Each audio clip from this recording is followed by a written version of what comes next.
Hello my dear students, welcome back to my channel again. जैसे पिछले video में हमने लोड टीएक्सटी फंक्शन को यूज़ किए थे, है ना, to load the array from the files और फ्रॉम द एक्सटर्नल फाइल्स, है ना। किसी भी सीएसवी फाइल्स को हम लोग एज अ एरे हम लोग यहाँ पर लोड कर सकते हैं एज अ नमपाई एरे। ठीक है। अब दूसरा फंक्शन था जनरेट फ्रॉम टीएक्सटी, जिसका short form gen from TXT या जनरेट फ्रॉम टेक्स्ट या जेन फ्रॉम टीएक्सटी फंक्शन को यूज हम लोग करेंगे। तो इन दोनों में अंतर क्या है, लोड टीएक्सटी और जेन फ्रॉम टीएक्सटी में what is the basic difference? इसमें बेसिक डिफरेंस क्या है, मान लीजिए किसी फाइल में कोई डाटा कहीं पर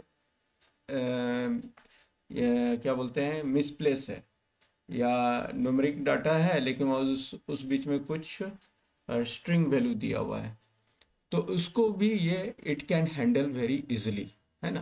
तो हैंडल ये कैसे करता है, देखिए ध्यान से।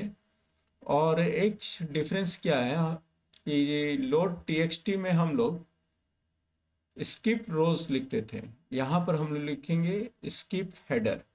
This parameter is used here to skip the header row. लेकिन स्किप हेडर को लिखते समय इस बात को जरूर ध्यान दीजिएगा कि यहाँ पर देखो कि स्किप हेडर के बीच में क्या लगा हुआ है, अंडर स्कोर।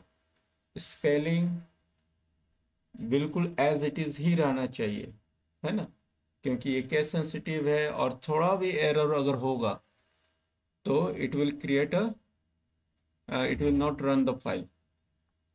फिर डिलिमिटर भी आप यूज कर सकते हैं लाइक दैट। ठीक है। और दूसरी चीज, अगर कोई वैल्यू मिस कर रही है हमारे फाइल में, जैसे एक फाइल हमने, पहला फाइल था हमारा डेटा वन, एक हमने फाइल बनाया है डेटा टू। तो देखो इस जगह पे you can see it is there is no data at this place. और यहाँ पर देखो सारा डाटा मेरा न्यूमेरिक है, लेकिन यहाँ पर ए बी करके एक, suppose it A B stand for absent करके एक वैल्यू दिया हुआ है विच इज स्ट्रिंग। तो इस तरह का समस्या को, इस तरह के प्रॉब्लम को हमारा नमपाई एरे किस तरह से सॉल्व करता है वो हमें जेन फ्रॉम टीएक्सटी फंक्शन से मालूम चलता है। तो आगे हम लोग स्टार्ट करते हैं कि इसको यूज कैसे करते हैं, है ना। और दूसरा, किसी एक तो ये हुआ कि मिसिंग वैल्यू है, तो उस जगह पर नैन, नमपाई लाइब्रेरी में नैन एक वैल्यू है, it means nothing is there, और वहाँ पर नैन विल बी डिस्प्लेड। अगर हमारा डाटा जो है फ्लोट डाटा टाइप है, अगर उसी को अगर हम d type equal to int कर देते हैं, इंटीजर टाइप है, तो वहाँ पर मिसिंग वैल्यू की जगह पर -1 ये नज़र आएगा। ठीक है। तीसरी चीज़ कि we can also fill the missing value with certain values also, है ना। वो कैसे करते हैं वो हम लोग आगे सीखते हैं, देखते हैं प्रैक्टिकल में।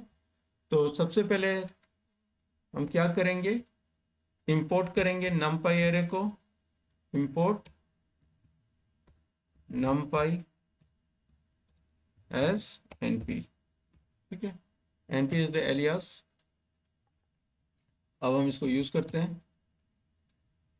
अब हम क्या करते हैं कि वो फाइल जो डाटा टू फाइल है किसी पर्टिकुलर लोकेशन में जो मेरा स्टोर है हमारे मेरे लैपटॉप में, उसे हम यहाँ पर लेकर आते हैं, लोड करते हैं। कैसे लोड करेंगे, सिंपली सपोज डेट हम एक एरे डिक्लेयर करते हैं यहाँ पे, student equal to np dot gen from txt। This is the function, function है तो ब्रैकेट होगा, है ना। अब ब्रैकेट के अंदर ही हम सारा पैरामीटर्स को लिखते हैं। और फर्स्ट पैरामीटर्स क्या है कि हम इसके लोकेशंस को यहाँ पर लिखेंगे with in a double quotes.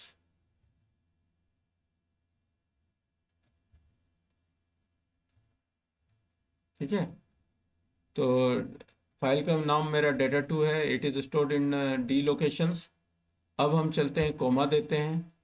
अब क्या लिखते हैं, स्किप हेडर। देखो किस तरीके से लिखा जा रहा है, स्किप हेडर इक्वल टू 1,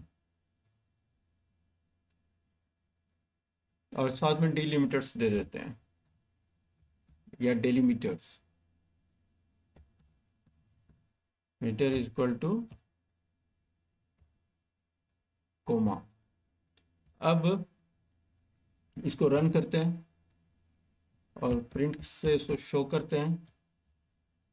किस तरह का डाटा नज़र आएगा, कोई बता सकता है तो कमेंट में जरूर दीजिएगा। देखो अभी यहाँ पे देखो, हमने delimiters equal to 1, skip header equal to 1 दिए हैं।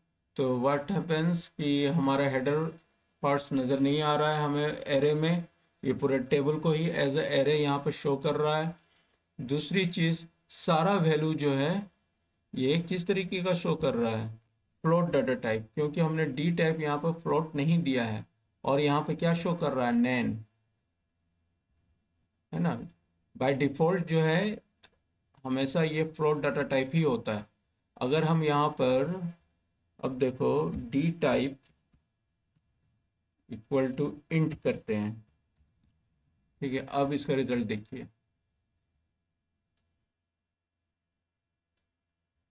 अब देखो यहाँ पर इसका रिजल्ट क्या आ रहा है, इंटीजर डाटा टाइप आ रहा है। और जहाँ पर नैन वैल्यू था, मिसिंग प्लेस जो था, मिसिंग वैल्यू, वहाँ पर क्या नज़र आ रहा है, -1। ध्यान से देखिए, है ना, क्या नज़र आ रहा है यहाँ पे, -1, और इधर भी एक -1 आ रहा है। ठीक है, तो अब पहला चीज़ कि अगर हम फ्लोट में ही इसको डिस्प्ले कर रहे हैं तो नैन आएगा, NAN। अगर हम इसको इंटीजर डाटा टाइप में डिस्प्ले कर रहे हैं तो क्या नज़र आएगा, -1। -1 missing value will be replaced by -1। ये 1 नंबर क्वेश्चंस पे आता ही आता है। So keep this thing in your mind, है ना, और या इन योर मेमोरी।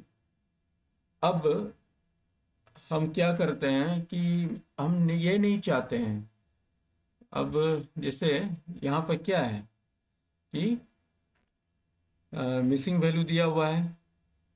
अब हम चाह रहे हैं कि मिसिंग वैल्यू के जगह पर क्या नज़र आए, कोई पार्टिकुलर वैल्यू नज़र आए। तो फिर हम यहाँ पे क्या लिखेंगे, तो थोड़ा छोटा कर दे रहे हैं, फॉन्ट साइज को थोड़ा छोटा कर रहे हैं सो दैट सभी को ये कवर करे। एक ही काफी है। अब हम यहाँ पे लिखेंगे फिलिंग वैल्यूज, एक पैरामीटर है फिलिंग वैल्यूज, और वो भी अंडरस्कोर देकर वैल्यूज को हम लोग लिखेंगे। ठीक है, सपोज दैट इक्वल टू हम लिख देते हैं यहाँ पर -999। अब यहाँ पर देखिए,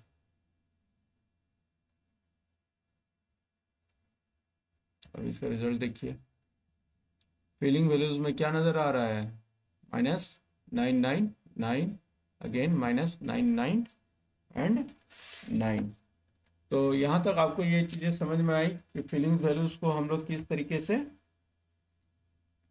या हम लोग हैंडल कर सकते हैं by using the function gen from txt। ठीक है, अब आज के वीडियो को हम यहीं तक रखते हैं। बाकी नेक्स्ट वीडियो में अगर हम यहाँ पर कोई वैल्यू चेंजेस करते हैं हम यहाँ पर numpy एरे में, तो वो चेंजेस हमारे टेक्स्ट फाइल में भी डिस्प्ले होनी चाहिए। ये हम नेक्स्ट वीडियो में आपको बताएंगे, और यह हमारा लास्ट टॉपिक होगा numpy एरे का वो, और उसके बाद हम लोग पैंडा सीरीज शुरू करेंगे। ठीक है, till then all of you take good care of your health, and please मेरे चैनल को सब्सक्राइब कीजिए, लाइक कीजिए, शेयर कीजिए, अपने दोस्तों के साथ इसको शेयर कीजिए ताकि आपके फ्रेंड्स भी इसके फ़ायदा उठा सकें। Till then take care, good bye.